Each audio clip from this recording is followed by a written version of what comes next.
Here's a suspenseful and scary story about an innocent girl with a haunted heart. The Haunting of Eliza May. Eliza May was known in the small town of Black Hollow as the kind of girl who would never hurt a fly. At 17, she had soft eyes that reflected innocence and a voice like a lullaby. Yet, behind her fragile demeanor was a heart burdened by an unshakable darkness. Eliza had no memory of her early childhood, just vague, dreamlike flashes of an old, crumbling manor and a melody played on an out-of-tune piano.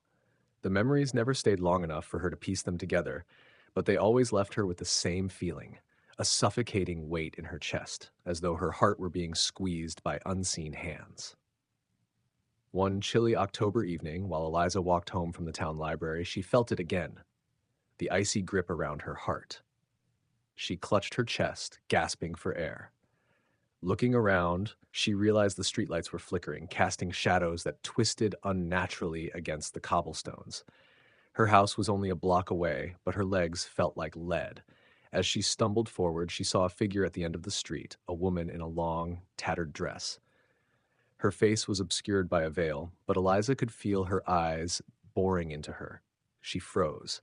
The woman raised an arm, pointing directly at Eliza. "You can't run forever," the figure whispered, though the sound carried as if it were right beside her. Eliza turned and bolted, her breath ragged. She burst into her house, locking the door behind her. Her mother, Martha, stood in the kitchen, startled by her daughter's panic. "Eliza, what's wrong?" Martha asked, wiping her hands on a towel. Eliza hesitated. She had told her mother about the strange feelings before, the icy heart, the shadowy figures, but Martha always dismissed them as nightmares or overactive imagination.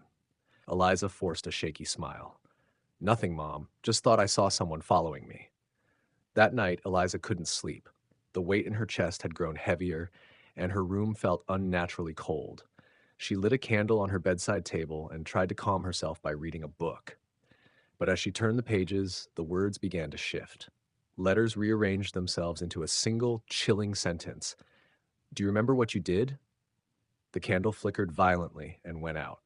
Eliza sat frozen in the dark, her pulse racing. Then she heard it, the faint sound of piano keys playing a disjointed, eerie melody. It was coming from downstairs. Gripping the edge of her blanket, she forced herself to stand. She tiptoed to her bedroom door, her heart pounding louder than the music. The hallway stretched before her, cloaked in shadows. "Eliza," a voice called, soft and sweet, yet filled with malice. Her breath hitched. It wasn't her mother's voice. As she reached the top of the stairs, she saw the piano in the living room, a family heirloom no one had touched in years. The keys moved on their own, pressing down to play the haunting melody she had heard in her dreams. Standing beside the piano was the veiled woman. "Who are you?" Eliza whispered, her voice trembling.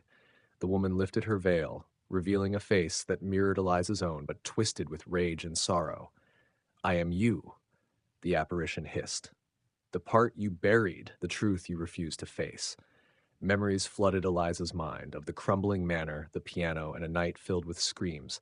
She saw herself as a little girl, hiding under a bed as a fire consumed the room. A man and woman, her real parents, lay lifeless on the floor, their faces frozen in terror. "You let them die," the ghostly figure accused. "You called the fire." Eliza shook her head violently. "No, I was just a child. I didn't mean to." "You summoned me," the apparition interrupted. "Your guilt gave me life, and now I will take what's mine." The ghost lunged at Eliza, and she felt the icy grip around her heart tighten. She screamed as the room spun, her vision fading into darkness. When she woke, she was lying on the floor in front of the piano. The house was silent, and the air felt heavier, as if the shadows themselves were pressing against her. Martha found her there hours later, her daughter's expression distant and hollow. From that day forward, Eliza was never the same. She no longer smiled, and her voice was devoid of warmth. The people of Black Hollow whispered that her once innocent heart had been stolen by the ghost of her past. Late at night, the townsfolk claimed they could hear the faint sound of piano keys echoing from the May household, an eerie melody that sent chills down their spines. And in her room, Eliza would sit by the window, staring into the darkness, her haunted heart silently awaiting the next reckoning.